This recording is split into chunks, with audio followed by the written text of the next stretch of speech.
السلام عليكم ورحمة الله وبركاته.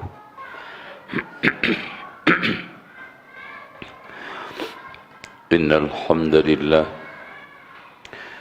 نحمده ونستعينه ونستغفره ونستهديه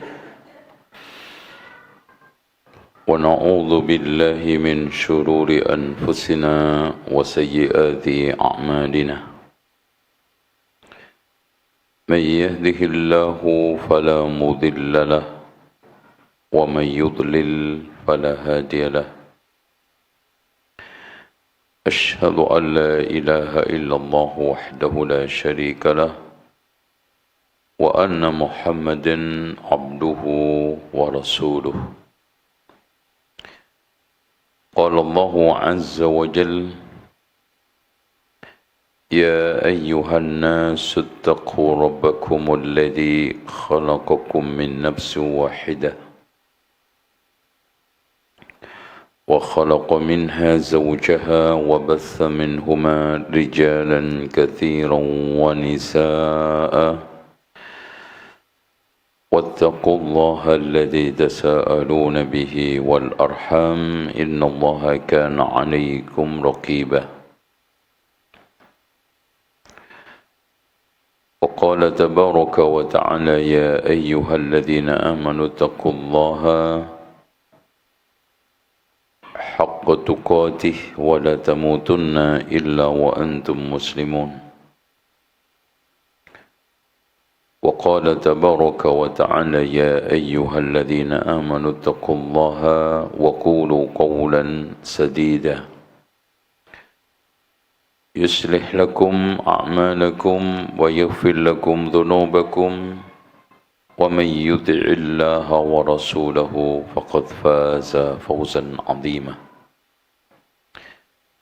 فإن خير الحديث كتاب الله وخير الهدي هدي محمد صلى الله عليه وسلم وشر الأمور محدثاتها وكل محدثة بدعة وكل بدعة ضلالة وكل ضلالة في النار. Ibu-ibu sekalian yang hadir secara offline dan kaum muslimin, ikhwan wal akhwat, bapak ibu yang mengikuti secara online. Kali ini kita akan membahas faslun fi talbisi iblis ala zuhad. Pasal yang membahas talbis iblis ala zuhad terhadap orang yang zahid, ahli ibadah. Talbis itu dari kalimat labbasa yulabbisu yang artinya mengkaburkan. Kabur sehingga yang benar tampak salah, yang salah tampak benar. Kabur. Kekaburan itu dikarenakan kebodohan kita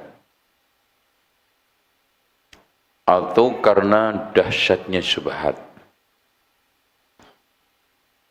Karena secara umum Rasulullah bersabda, al-halalu bayyinun wal haramu bayyinun. Yang halal itu jelas, yang haram itu jelas.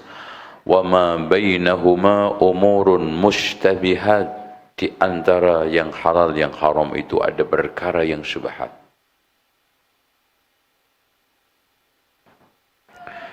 Makanya untuk menghilangkan adalah mencari ilmu. Makanya Allah berfirman, wa tawasau bil haqqi, belajar kebenaran. Itu cara untuk menyingkap talbis, menyingkirkan syubhat, mengenyahkan kekaburan di dalam beragama. Apa itu? Wa tawasau bil haqqi.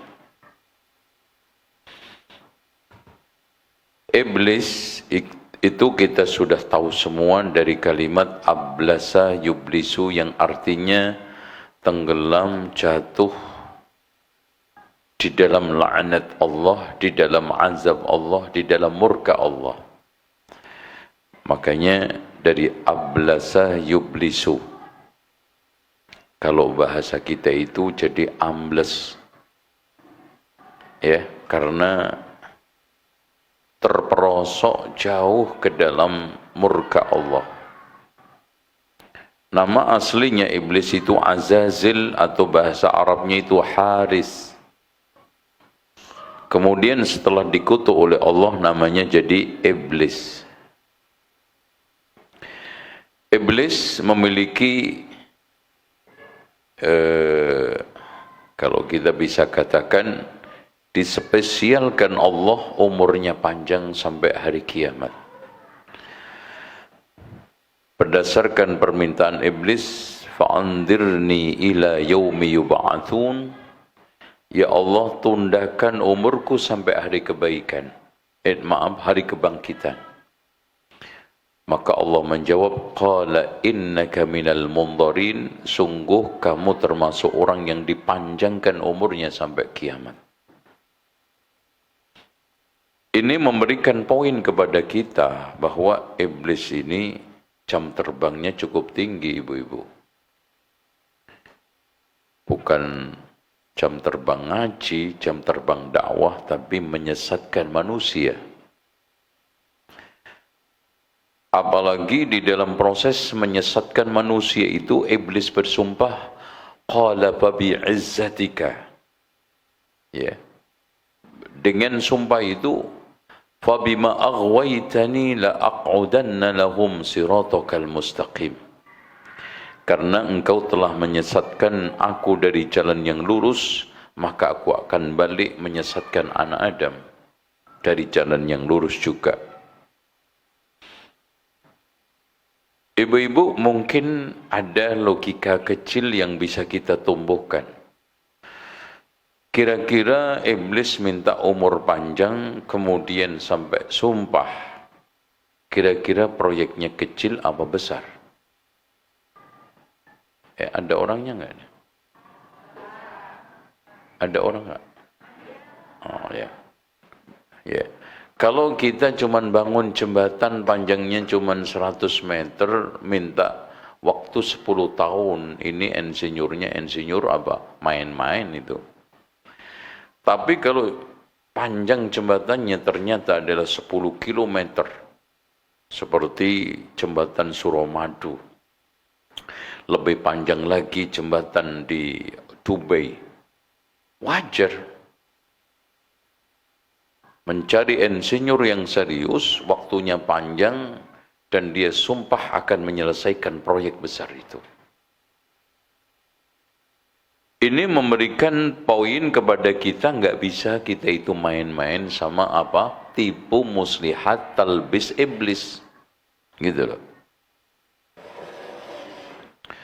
Nah, talbis iblis itu banyak sekali. Talbis iblis kepada ahlul kitab, talbis iblis kepada orang-orang sufi, talbis iblis kepada raja, kepada ulama, talbis iblis kepada istri, kepada suami, termasuk talbis iblis kepada orang ahli ibadah.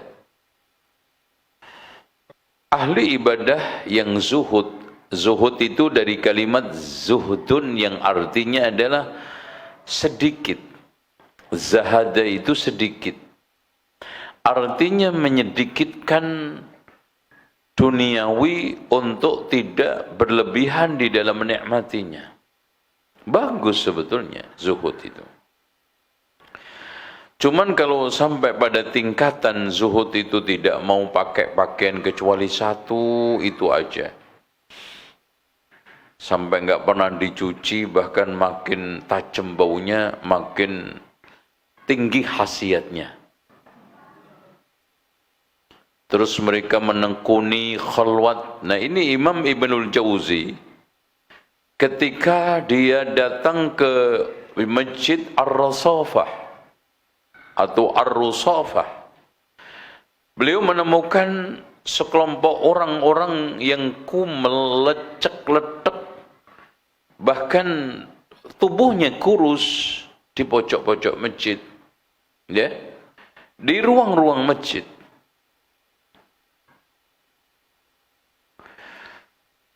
Dan di antara mereka ditanya, sejak kapan kamu seperti ini, ditinggal di masjid seperti ini dalam kondisi kumel, kumuh, kurus, kering kerontang.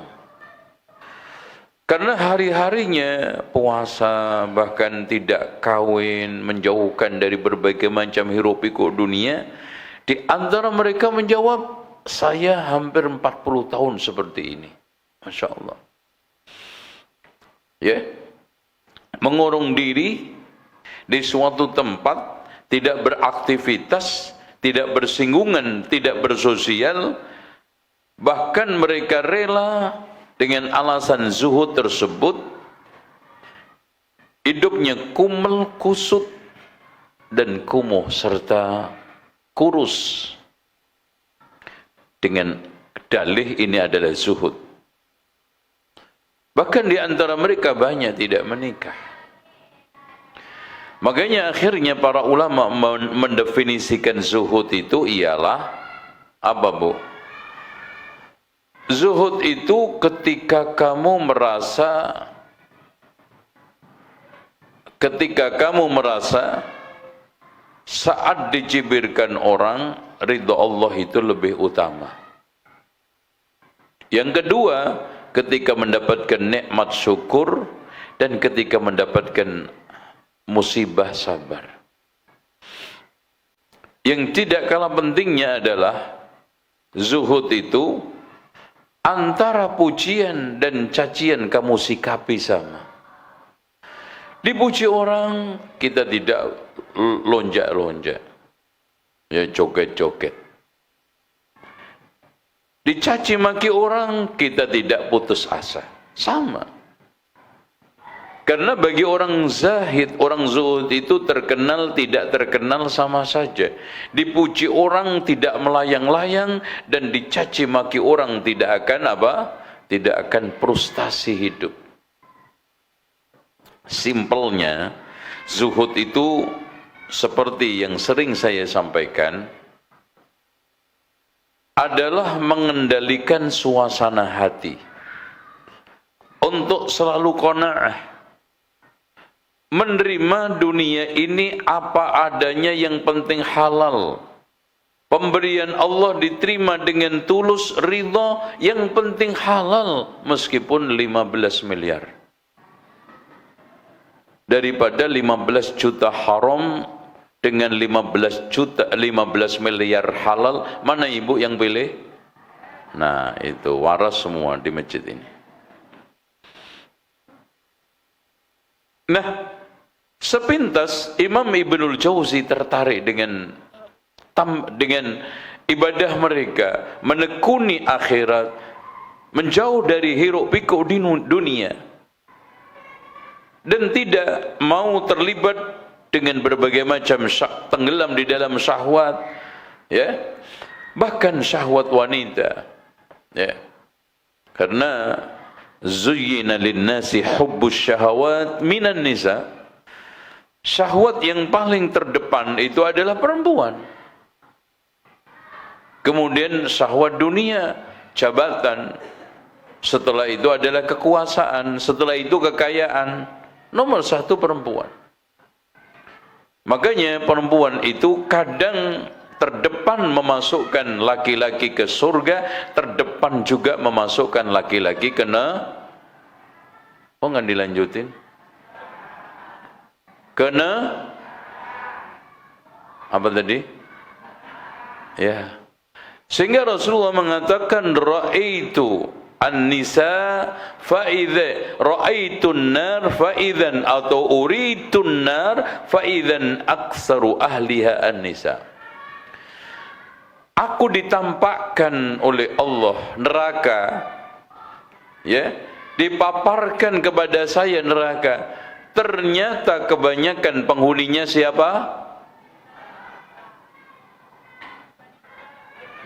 Tuh, minum dulu deh, biar kenceng ngomongnya. Bismillah. Jadi seperti itu. Tapi akhirnya Imam Ibnul Jauzi mengevaluasi. Apa seperti ini hidup? Terus siapa yang mendakwahi orang kalau semua ustadz ulama memojok di tempat-tempat masjid, tidak mau bersinggungan dengan masyarakat sosial, menjauh daripada hiruk pikuk keduniaan, dan apalagi hidup kumel kusut, menjauh dari berbagai macam kenikmatan makan, minum, bahkan menikah.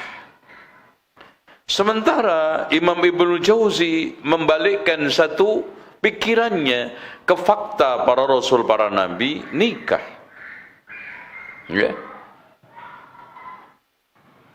Para rasul, para nabi juga menikmati makanan, minuman, dan pakaian. Sahabat juga begitu. Bahkan kalau kita tilik sejarah, al-asyaratul mubasysyaruna bil jannah, 10 sahabat yang dijamin masuk surga, semua itu kaya raya. Coba Bu cek 10 sahabat yang dijamin masuk surga, siapa yang miskin? Enggak ada. Tuh. Makanya kaya itu tidak tercela.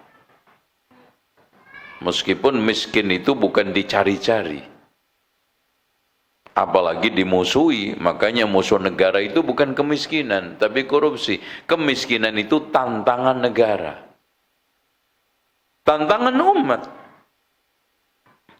Setelah mengevaluasi tersebut, maka Imam Ibnul Jauzi mendapatkan satu kesimpulan, orang macam seperti itu yang menekuni hidup zuhud, menjauh dari hiruk pikuk dunia, kemudian tidak mau bersosial bermasyarakat, bahkan tidak mau kawin, cukup dengan kehidupan apa adanya, kumel kusukumuh, man yujahidu nafsahu fi sabri ala hadhil ahwal. Ternyata orang seperti ini kehilangan banyak keutamaan bergaul, bersosial. Ya, kalau seorang alim mengajar umat, mengeluarkan fatwa, membimbing mereka ke dalam kebaikan, makanya Rasulullah mengatakan, al-mu'minu alladhi yukhalitun nas wa yasbir ala adhahum khairun min alladhi la yukhalitun nas wa la yasbir ala adhahum. Orang mukmin yang bergaul bersama manusia, sabar atas gangguan mereka, itu lebih baik daripada enggak gaul, enggak sabar. Gitu. Adapun hadis Rasulullah SAW, yushiku ayyakuna khairu amwalil muslimin ghanaman, atau khairu amwalil mu'minin ghanamun, nanti akan datang suatu zaman, hampir-hampir sebaik-baik kekayaan seorang mukmin muslim itu adalah kambing-kambing yang mereka gembalakan di lereng-lereng gunung, itu dalam situasional. Ya, tidak umum, tidak dalam kondisi umum, bahkan kondisi spesial, kondisi khusus. Bahkan dengan kita itu belajar seperti ini, hadir di majelis, ketemu jamaah, ketemu saudara kita, lebih baik, jauh lebih baik daripada kita sekarang mengurung diri, menyendiri di rumah dengan alasan khalwah, menjauhkan hiruk pikuk kehidupan, godaan duniawi, bahkan maksiat. Ya, bahkan menikah juga begitu. Banyak di antara keutamaan menikah.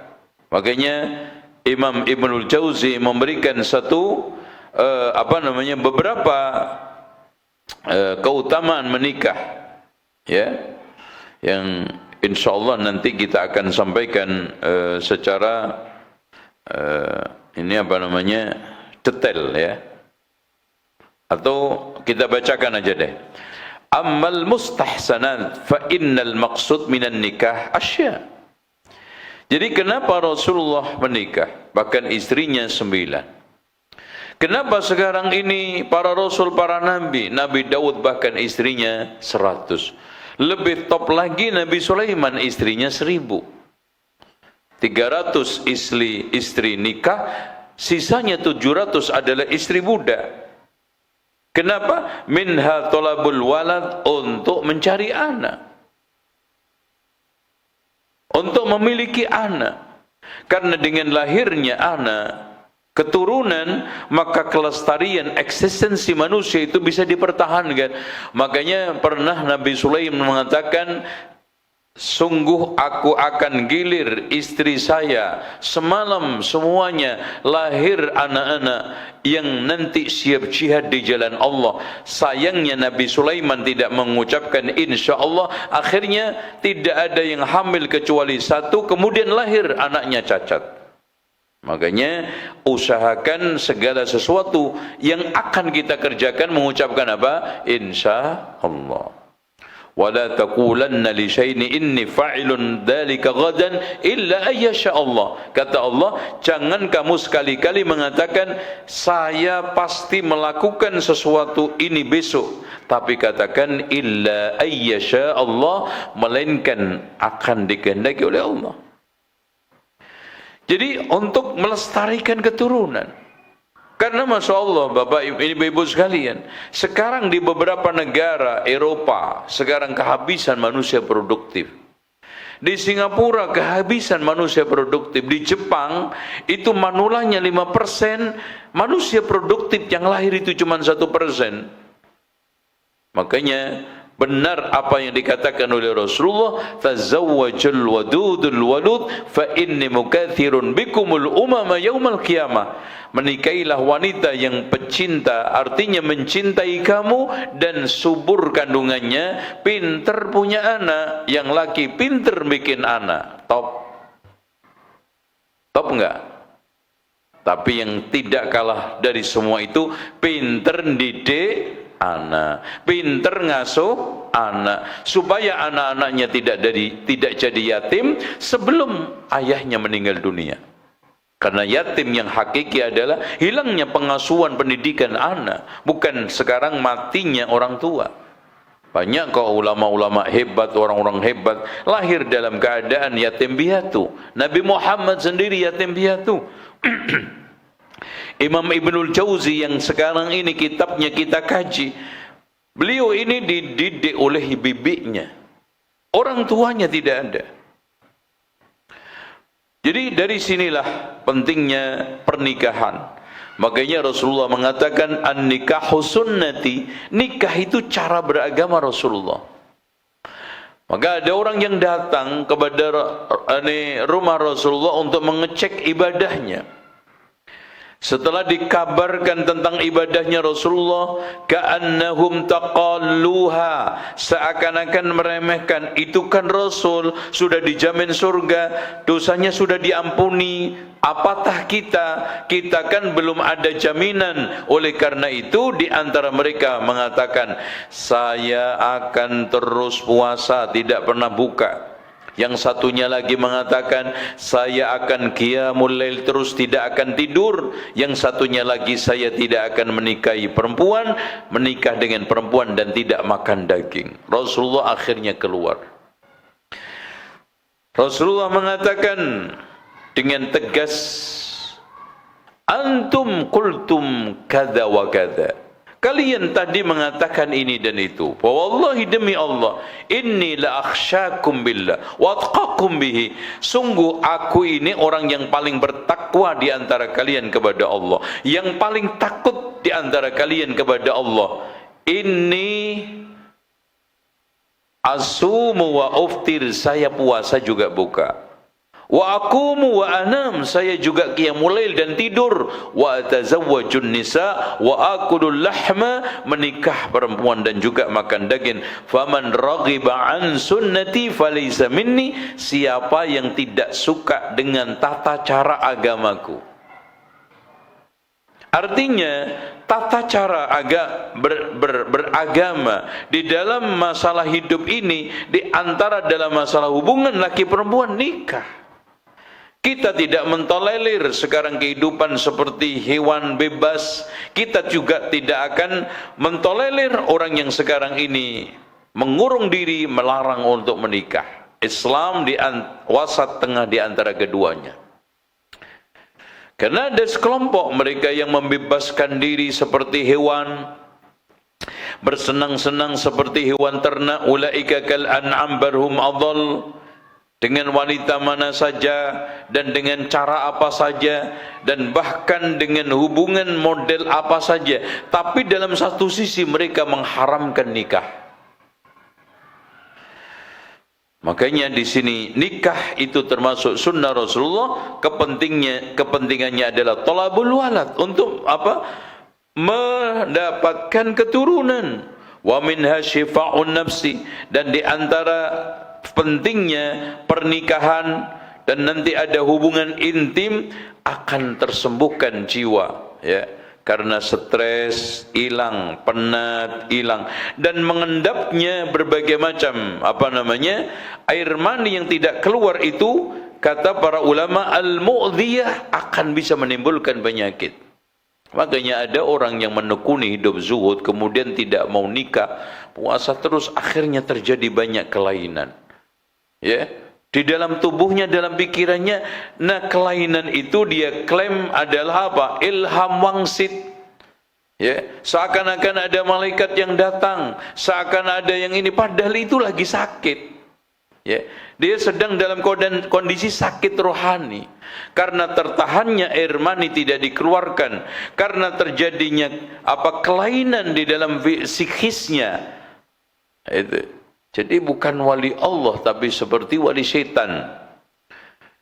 Wa kamalu khurujiha, karena keluarnya air mani secara teratur, la yakunu illa biwujudil mustahsan, akan melahirkan berbagai macam kebaikan. Wa'tabir hadza bil wat'i dunal farji. Makanya Rasulullah, para rasul, para nabi menikah. Fa innahu yukhriju minal fudalat, karena mengeluarkan kotoran-kotoran, mengeluarkan pengendapan-pengendapan, ma la yakhruj bil wat'i minal farji, yang tidak akan keluar kecuali lewat kemaluan itu sendiri. Makanya dilarang pula berhubungan dengan melalui dubur, ini dubur, karena apa? Karena juga akan mengganggu dan akan menimbulkan berbagai macam penyakit. Wa bitamami khuruji tilkal fadla, karena keluarnya secara normal air mani tersebut, tafrughun nafsa an syawaghiliha, maka akan terjadi pikiran fresh, kejiwaan tenang, fatadri aina hiya, akhirnya dia itu mengenali dirinya. Kama na'murul, makanya ibu-ibu sekalian, kenapa kita itu, terutama seorang hakim, terutama kita, dilarang sholat dalam keadaan kelaparan, bukan dilarang dalam keadaan kekenyangan loh. Seorang hakim dilarang untuk memutuskan hukum dalam keadaan kekelaparan, dalam keadaan marah. Karena apa? Terganggu kejiwaan sehingga tidak fokus. Itu. Wa nanhahu 'anil hukmi wa ghadban haqin, bahkan kita dilarang untuk menahan dua keburukan, yaitu buang hajat, kencing. Karena masalahnya mengganggu pikiran. Thumma lin nafsi haddun, dan jiwa ini ada hak. Makanya ketika Salman Al-Farisi yang dipersaudarakan oleh Rasulullah dengan Abu Darda, main ke rumah Abu Darda, dia mendapati istrinya itu lecek, lusuh, tidak dandan. Lalu ditanya, "Malaki ya Ummu Darda? Kenapa kamu seperti ini wahai Ummu Darda?"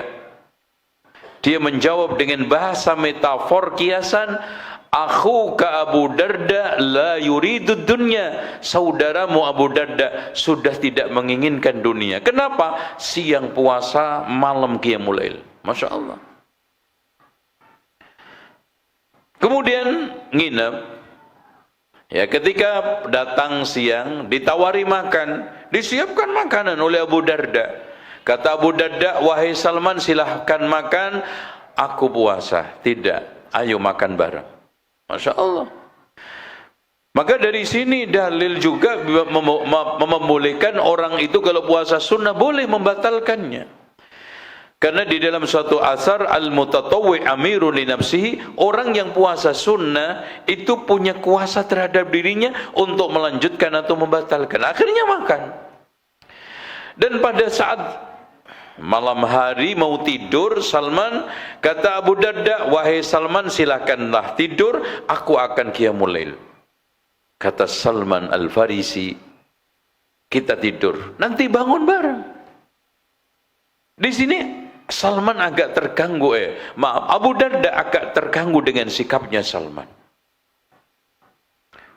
Kemudian Salman Al-Farisi menasihati, "Wahai Abu Darda, inna li zawrika 'alaika haqqan."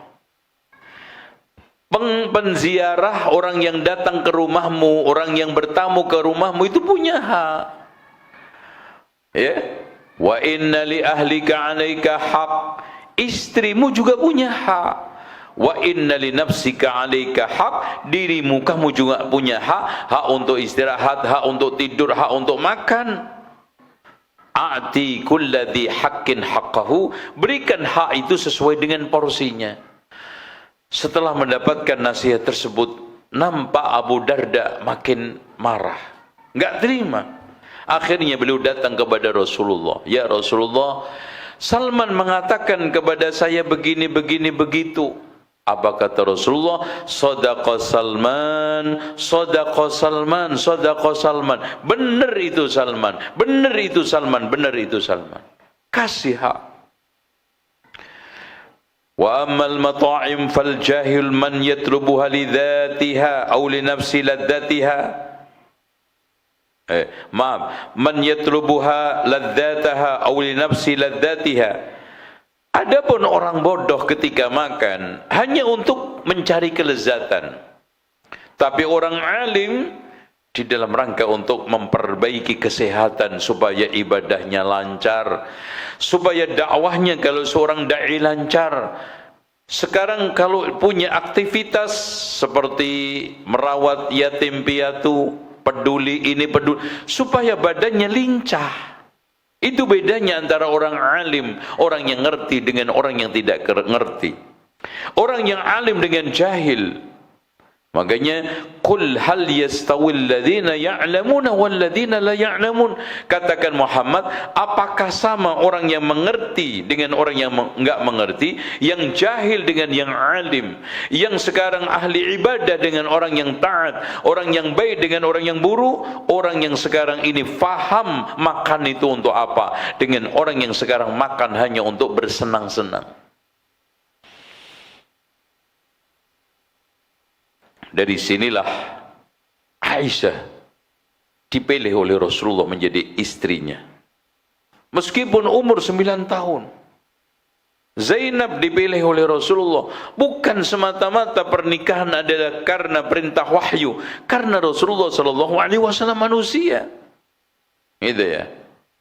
Enggak salah Rasulullah SAW menikah dengan Aisyah. Umurnya 9 tahun. Enggak salah Rasulullah SAW menikah dengan Zainab, padahal dia itu adalah mantan istri anak angkatnya. Begitu juga Rasulullah SAW memilih Sofiyah, seorang wanita yang turunan Yahudi, yang cantik, putih, ya, ada darah-darah keyahudiannya. Bahkan dimanapun Rasulullah SAW disifatin seorang perempuan yang bagus, yang cantik, Rasulullah SAW mengirim seseorang untuk mengkhidbahnya. Itu. Wa kana li Ali radhiyallahu an, Ali punya istri 4 ditambah lagi 17 budaknya. Masya Allah. Nabi Daud punya istri 100, Nabi Sulaiman punya istri 1000.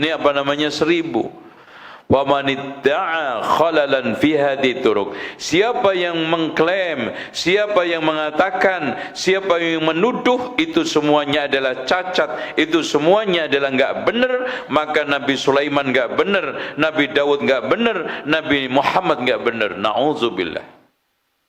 Bahkan yang tidak benar adalah pemahaman kita, yang tidak benar adalah persepsi kita. Bahkan para ulama lihat, mereka juga makan, minum, berpakaian bagus.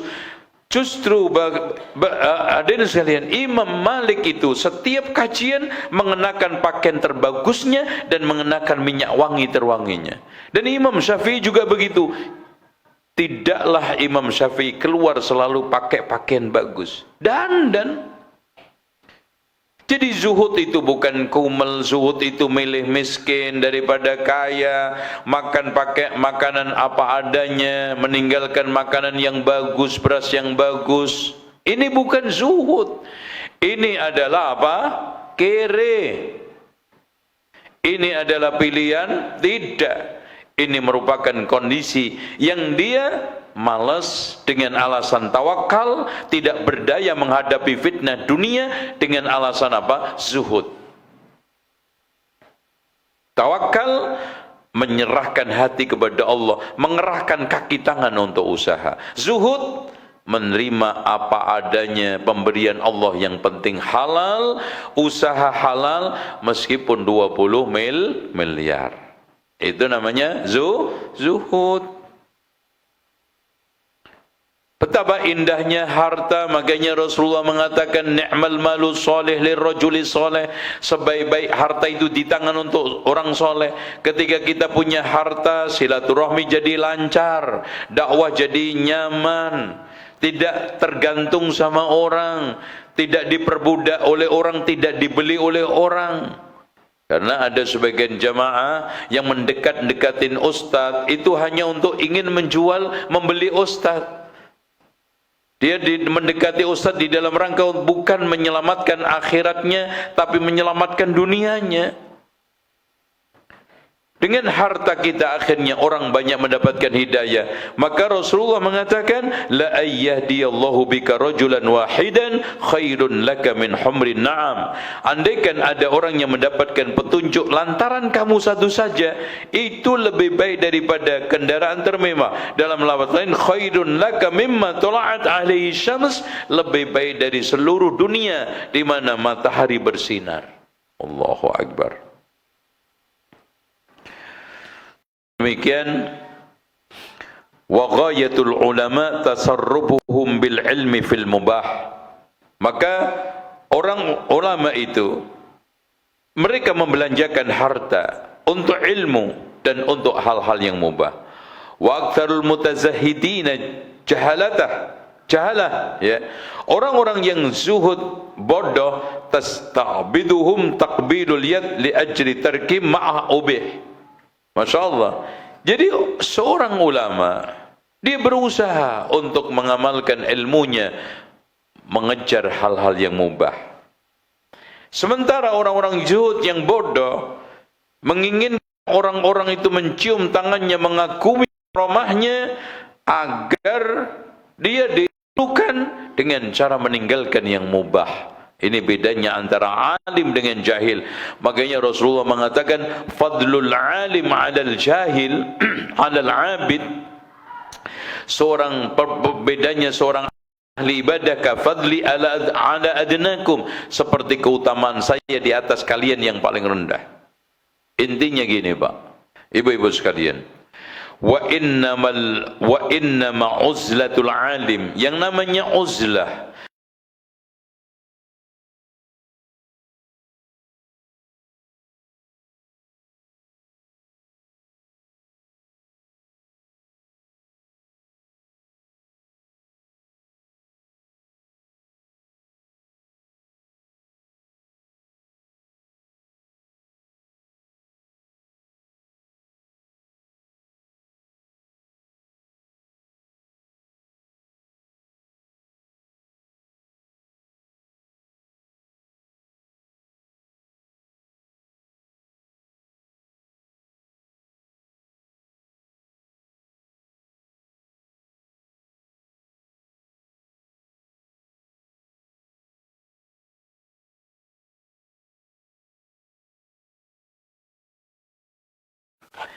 Sehingga dikatakan oleh Abu Hamid Al-Ghazali, al-ilmu bila amalin jununun, ilmu tanpa diamalkan adalah kegilaan, wal amalu bila ilmin, amal tanpa ilmu la yakun, tidak mungkin.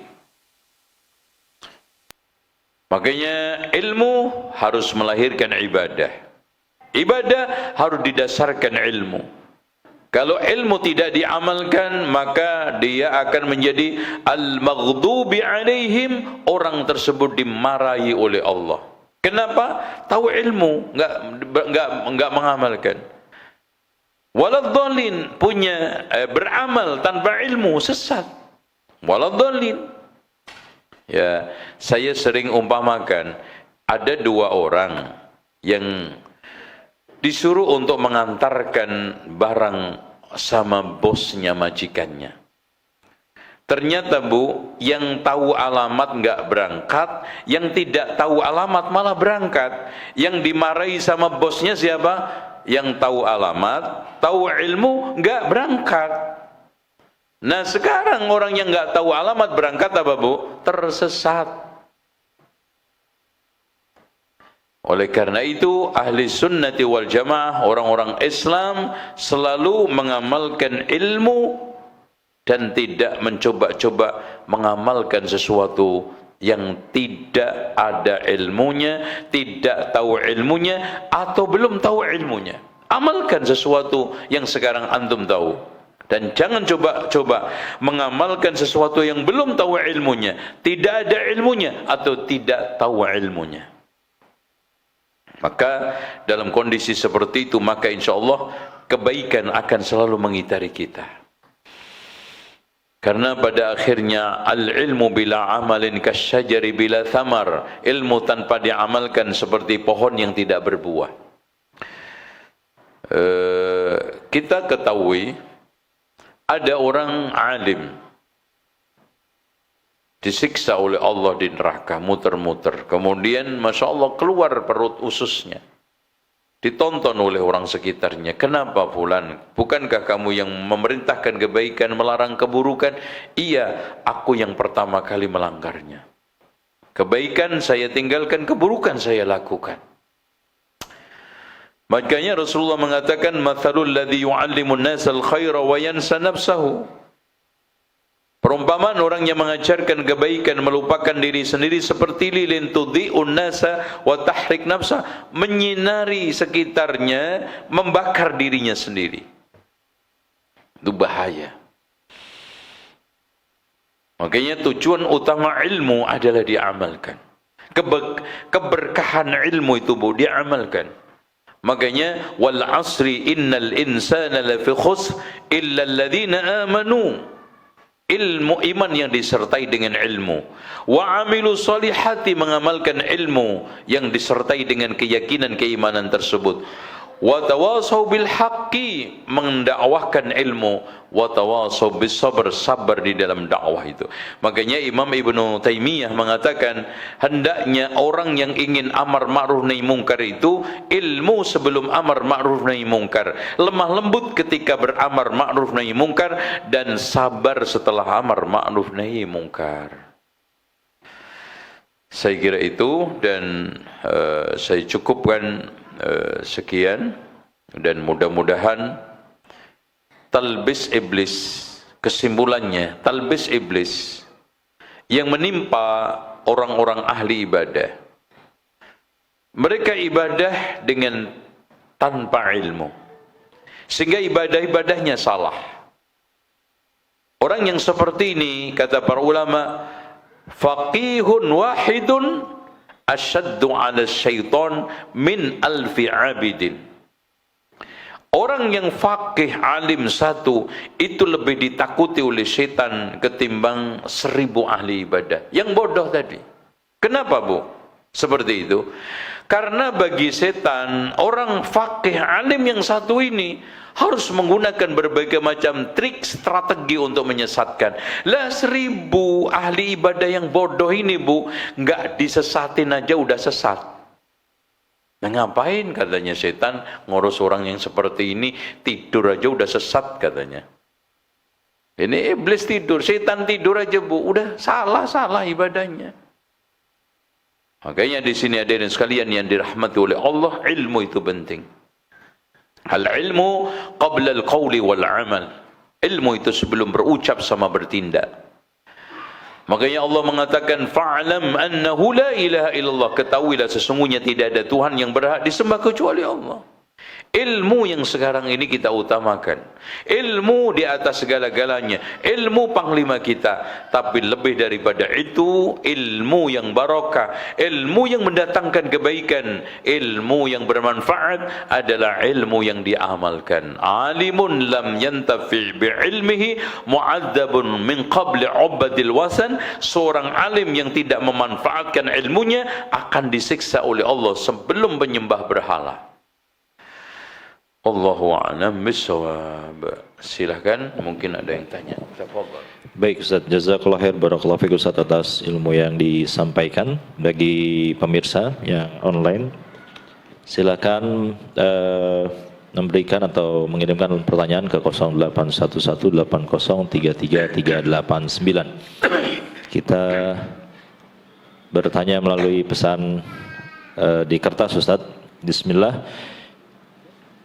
Afwan Ustaz, mohon doanya supaya saya selalu istiqomah dalam belajar agama yang sesuai dengan syariat. Saya baru memulai belajar kajian sunnah. Saya ingin memperbaiki diri saya yang penuh dengan dosa-dosa dan masih minim ilmu agama. Mohon pencerahannya Ustaz supaya istiqomah. Dan juga di sini bertanya, terkadang kalau duduk di majelis ilmu merasa saya yang disindir atas kesalahan-kesalahan saya Ustaz. Apa hikmahnya Allah mentakdirkan saya seperti ini? Jazakallahu khair. Pertama yang saya wasiatkan, terus belajar. Kenalilah, ikutilah orang karena dia benar. Jangan mengikuti kebenaran karena orang. Kalau sudah seperti ini, bukan ngaji itu pilih-pilih ustadz, tapi pilih-pilih ilmu yang disampaikan ustaz. Ilmunya benar enggak? Dalilnya benar enggak? Bukan ustaz ini benar enggak? Ustaz ini ngetop enggak? Ustaz ini viral enggak? Nah, itu repot. Kenalilah kebenaran, kamu akan kenal siapa yang benar.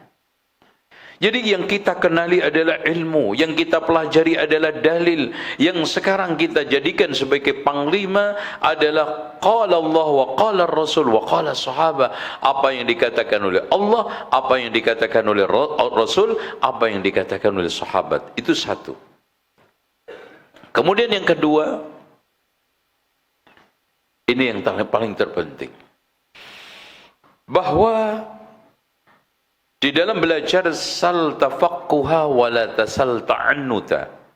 Bertanyalah untuk mencari kepahaman, jangan bertanya untuk cari pengeyelan, apalagi pengelesan supaya dapat jawaban sehingga bisa aman dari apa? Fatwa tersebut, dari hukum tersebut. Jangan. Lalu yang ketiga,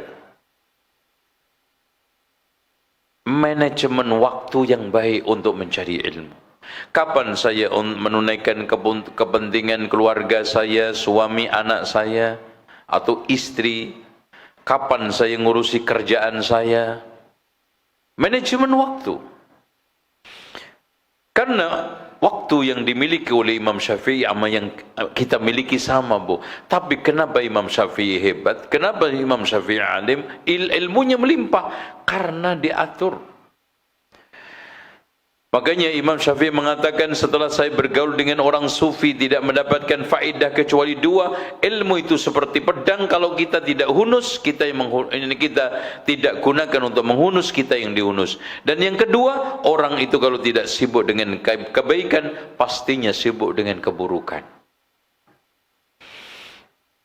Yang keempat, ibu buat skala prioritas di dalam belajar. Jangan terus ikut kajian. Masya Allah, giliran semangat sampai sehari 16 kajian. Giliran sekarang sudah mulai poel, sudah mulai nek, sudah mulai loyo. Masya Allah, 6 kajian tinggal 1 tahun. Itu 6 kali 1 tahun. Bahaya. Karena khairul a'mali adwamuha wa in qall. Sebaik-baik amal itu yang langgeng meskipun sedikit. Jadi skala prioritas. Utama pertama kita pelajari akidah, karena itu pondasi keyakinan. Orang itu asas utamanya yakin, Bu. Ibu dulu kawin, yakin nggak sama suami bahwa suami ini akan bisa melindungi kita? Kan gitu. Yakin akan profesi saya, lancar. Tapi kalau sekarang kita ragu-ragu, jangankan kaitannya dengan hal-hal yang penting. Ibu berobat nggak yakin aja, nggak sembuh kok. Jangan-jangan dokter hewan nih. Jangan-jangan resepnya abal-abal. Jangan-jangan obatnya palsu, nggak jadi itu. Makanya idzil fatah hasba' diqadihir rufi. Seorang itu tergantung diangkat itu keyakinannya. Wa kullu man lam ya'taqid lam yantafi. Orang tidak akan mengambil manfaat kalau enggak yakin. Tuh. Nah, yang terakhir, cari teman yang memotivasi kajian. Teman yang mendorong kepada sunnah. Makanya kata para ulama, senikmat-nikmatnya orang hidup adalah punya teman yang sesuai, yang di atas sunnah, yang mendorong kita untuk hidup di atas sunnah. Masya Allah. Ya, insya Allah dengan langkah-langkah seperti itu kita akan cenderung istiqamah biidznillah. Ada lagi yang tanya? Baik Ustaz, jazakallahu khair, barakallahu fiik atas jawabannya. Bismillah, assalamualaikum warahmatullahi wabarakatuh. Ustaz, saya ingin bertanya, apakah bid'ah itu termasuk maksiat Ustaz? Apakah amalan-amalan bid'ah menyebabkan atau mendatangkan dosa Ustaz? Jazakallahu khair. Sebelum saya jawab bid'ah, atau saya jawablah, semua bid'ah pasti maksiat, tapi tidak semua maksiat pasti bid'ah. Dan bid'ah itu bertingkat-tingkat. Ada bid'ah yang sampai pada tingkatan kufur, mengeluarkan orang dari Islam, seperti bid'ahnya Jahmiyah yang mengatakan Quran itu makhluk. Ada yang sekarang bid'ah itu tergolong dosa-dosa besar, yaitu mengadakan peringatan Maulid Nabi. Bid'ah orang yang sekarang beribadah di atas kuburan. Ada yang sekarang ini bid'ah termasuk tergolong dosa-dosa kecil seperti salam-salaman setelah sholat. Tapi saya ingin tadi kuatkan, nah soal tersinggung atau tersungging nggak tuh tadi? Kalau saya dengar ceramah kok jadinya tersungging, terus akhirnya tersinggung, itu biasa Bu. Makanya kenapa? Karena kita selama ini terbiasa beragama pakai perasaan. Maka nanti insya Allah dengan hadirnya terus, dengan kajian terus, itu sebagai bibit. Kenapa? Bibit baik, karena ketika kita itu merasa terketuk, tersentuh, terpukul, maka kebaikannya ini untuk saya, bukan untuk orang lain. Nanti gitu. Kan kadang-kadang kita itu dengar Quran ini, ayat ini, nah ini cocok untuk tetangga gue nih. Kurang ajar tetangga sebelah. Kenapa enggak yang kurang ajar saya? Yang ditegur saya, yang ditegur oleh Allah itu saya, yang ditegur oleh Rasulullah itu saya, bukan si fulan-fulana. Makanya di antara kita cara untuk mendapatkan dampak pengaruh Al-Quran, ketika kita baca Al-Quran itu harus ada persepsi yang ditegur Allah itu saya, bukan fulan. Yang ditegur oleh Rasulullah itu saya, bukan fulana. Maka kita akan bisa mendapatkan faedah dari bacaan tersebut. Tuh ya. Cukup? Ada lagi? Apakah amalan-amalan bid'ah menyebabkan dan mendatangkan dosa Ustaz? Ya tadi, namanya aja maksiat pasti mendatangkan dosa.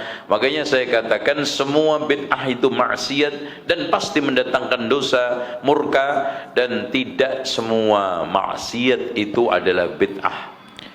Wallahu a'lam. Baik Ustaz, selanjutnya Ustaz, bagaimana cara mengikis penyakit tamak dan hasad Ustaz? Nah, ini tamak. Wa ma adraka ma tamak. Tamak itu sama dengan khiris. Tamak itu pingin lebih, tetapi tidak bisa menggapai. Itu tamak. Kejahatan tamak. Kata Rasulullah, "Madibani ja'i'ani ursila fi ghanamin bi afsalat lahuma min hirsil mar'i 'alal mal wa syarab li dinihi." Jadi orang yang tamak itu diibaratkan oleh Rasulullah seperti dua serigala yang sedang kelaparan dilepas ke dalam satu kambing. Masya Allah. Kenapa Rasulullah mengumpamakan serigala tapi tidak singa? Ternyata kalau kita amati perilaku dunia hewan, di antara sekian hewan buas yang paling sadis itu serigala. Kenapa? Memakan mangsanya itu dimakan hidup-hidup. Jadi nggak nunggu seperti macan mati baru dimakan, singa nunggu mati baru dimakan. Ini dimakan hidup-hidup. Masya Allah. Coba bayangkan dua serigala kelaparan dilepas ke dalam satu kambing, gimana nyesetnya itu. Itu ternyata masih lebih sadis orang yang gila harta, ambisi kedudukan, mengorbankan agamanya, tamak. Menjual fatwa ilmunya karena tamak, menjual kehormatan ilmu karena tamak, menjual harga diri karena tamak, menjual kesucian diri karena tamak. Tamak itu apa? Ingin sesuatu lebih di luar jangkauannya. Kalau pingin di dalam jangkauannya silahkan, yang penting halal. Masya Allah, beli sepeda motor aja nggak bisa, ngelamun Mercy tiap hari.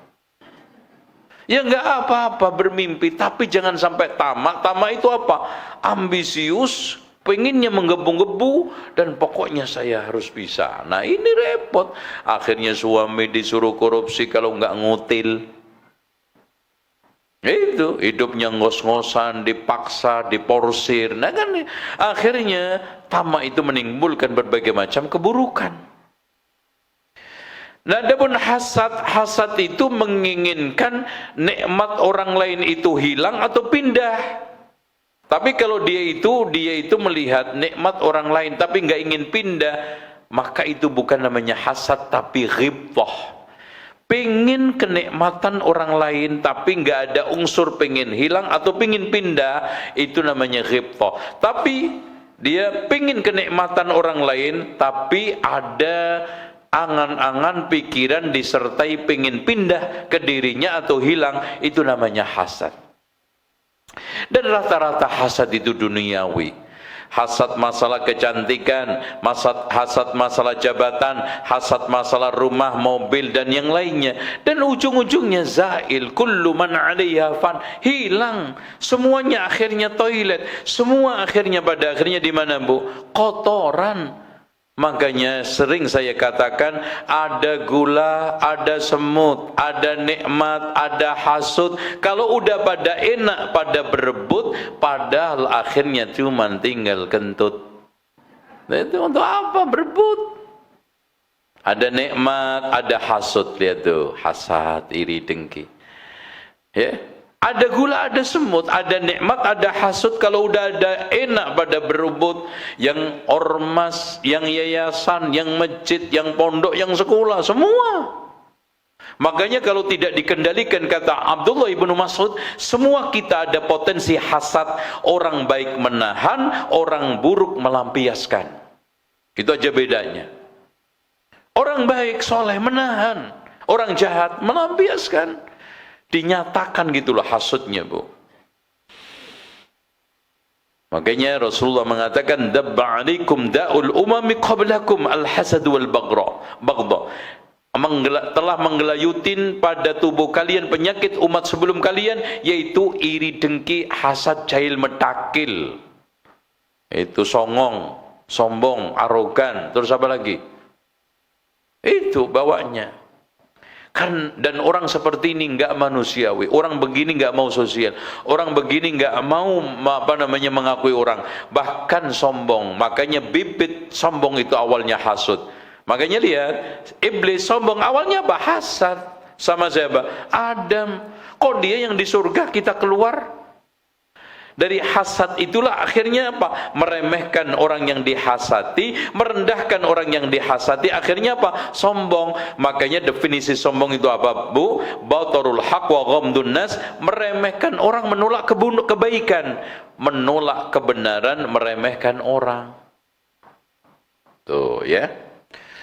Saya kira itu. Ada lagi? Satu lagi? Baik Ustaz, jazakallahu khair. Satu aja.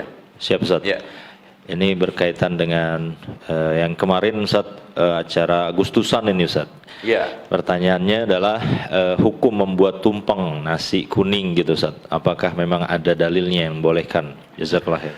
Saya ingin sejarah aja. Saya ingin sampaikan sejarah. Tumpeng itu dari mana? Tumpeng itu adalah asal muasalnya adalah sajen yang diberikan kepada Tuhan, orang-orang mana animisme. Animisme itu Tuhan yang paling tertinggi adalah Tu. Terus kemudian dipanggil dengan nama Tuhan, itu Tuhan yang baik. Dan kadang-kadang Tuhan ini jelek atau jahat, makanya supaya dia tidak jahat, maka diadakan pendekatan dengan tumpeng. Nah Tuhan-Tuhan ini kalau bau panganan itu jadi seneng, makanya Tuhannya akhirnya apa? Baik, dinegosiasi dengan tumpeng. Makanya Tuhan yang jelek namanya hantu. Ya Tuhan yang baik namanya Tuhan, Tuhan yang jelek namanya hantu. Makanya Tuhan yang sekarang ini mereka sembah namanya Sang Hyang. Karena memiliki keabadian, widi. Namun Tuhan orang animisme ini sudah hilang dari benak manusia, peredarannya akhirnya diganti perannya siapa? Roh leluhur. Roh leluhur inilah sebetulnya Tuhan yang berinteraksi dengan manusia terus. Ya. Roh-roh ini kadang-kadang nempel di benda-benda. Kalau benda-benda itu nama natural, namanya alirannya naturalisme, benda hidup namanya dinamisme, benda mati namanya animisme. Paham nggak nih? Ada orangnya nggak nih Mas Yan? Jangan-jangan gue ditinggal nih. Nah, benda-benda yang ditempeli Tuhan ini akhirnya mendapatkan julukan Tu. Contoh, biasanya nempel di benda-benda padat keras, watu, makanya namanya batu, watu. Atau di tempat-tempat yang sekarang ini dibikin tinggi, ya namanya tugu. Nah, tugu, makanya tugu itu diyakini ada wingitnya, ada lelembutnya, ada penjaganya, namanya tugu. Air yang dinyatakan wingit, yang dinyatakan memiliki kesaktian, maka disebut dengan setu. Makanya setiap pinggir kuburan itu selalu dibikin apa? Bendungan. Bendungan itu dinamakan apa? Setu, supaya roh leluhur yang ada di kuburan itu kalau pengen ngombe, dekat, ngombe, minum. Itu. Makanya kadang-kadang kalau hari-hari besar katanya roh mbahnya, leluhurnya itu gentayangan, maka harus dikadakan apa? Negosiasi dengan perayaan, acara, dan setiap perayaan itu selalu keluar panganan. Panganan itu makanan, dan yang menonjol adalah tumpeng. Tumpeng. Wadahnya namanya juga tumbu. Oh, kan gitu. Dan bentuknya mengerucut. Kenapa? Karena makin ke sana, makin ke atas, maka makin makin satu, yaitu apa? Sang Yang Widi, Sang Yang Tunggal. Kenapa dibentuk seperti cahaya seperti itu? Karena antara Sang Yang Widi dengan makhluk ini adalah apa? Asalnya dari cahaya Brahman. Makanya manusia ini namanya Atman, dari cahaya Brahman menyatu. Maka di dalam Islamnya diadopsi ada istilah manunggaling kawula Gusti. Jadi agama semua ini berasal dari animisme.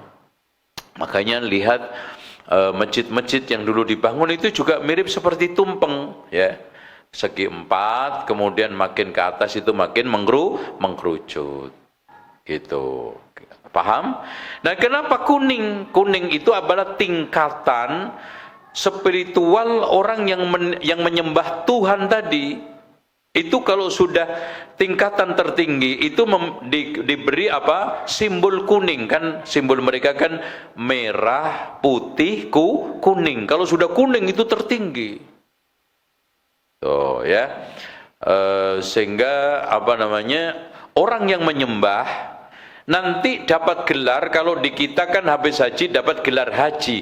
Mereka juga kalau sudah sukses beribadah dapat gelar, kalau tingkatan bangsawan dapat gelar ratu, kalau rakyat biasa dapat gelar datu. Nah, tu juga. Tu itu siapa?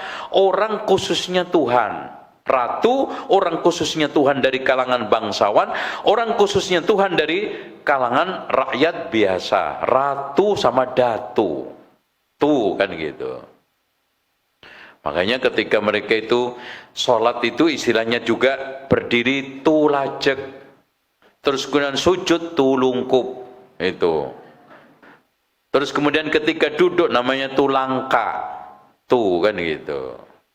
Makanya di sini seluruh yang ada makna tu itu pasti dulu dipakai untuk istilah-istilah ritual mereka. Makanya setiap gedung itu ada selalu pintu. Kan gitu kan gitu. Itu pintu. Ya, tempat masuknya itu tadi pintu kan. Kalau kuburan kayak pintu kayak gitu.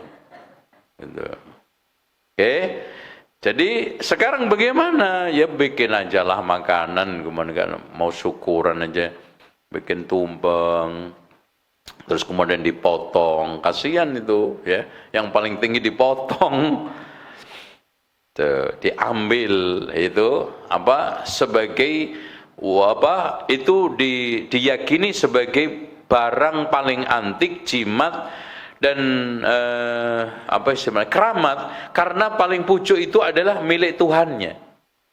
Itu makanya kenapa dulu wejangane mbah-mbah kita di Jawa dulu, nek wong nom kalau anak muda nggak boleh makan brutu. Itu brutu, karena makanan itu Tuhan itu brutu.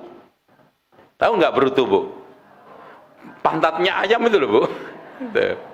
Itu kenapa hanya boleh dimakan sama mbah-mbah? Karena memang cocok, mbah-mbah nggak mempunyai gigi, dan itu paling enak. Itu pesan mbahnya dulu, jangan anak muda nggak cocok makan itu, yang cocok siapa?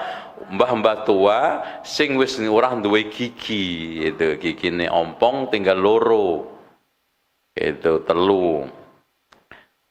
Nah ini semuanya brutu itu karena makanannya Tuhan. Brutu. Makanya ketika dimasukkan ke dalam tumpeng itu biasanya ditunggingin, ditongolin apa? Brutunya. Brutu.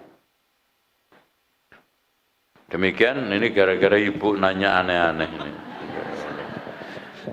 Ya, insyaallah seperti itu. Dan ini bukunya susah didapatkan penjelasan ini. Tapi benar itu, Bu. Saya bukan ngarang cok gali cok digali-gali cocok, enggak ya. Seperti itu. Tuhan ada memeti, ada hantu, ada kuntilana. Kuntilana itu kunti itu perempuan, lana itu anaknya jin. Makanya anak perempuan jin namanya yang perempuan kuntilana, yang laki namanya pontiana. Itu ponti itu laki, kunti perempuan.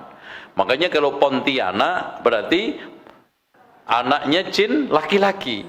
Makanya kenapa di Kalimantan itu ada daerah namanya Pontiana, karena dulu itu banyak genderuwonya, banyak apa namanya makhluk-makhluk, apa itu sih?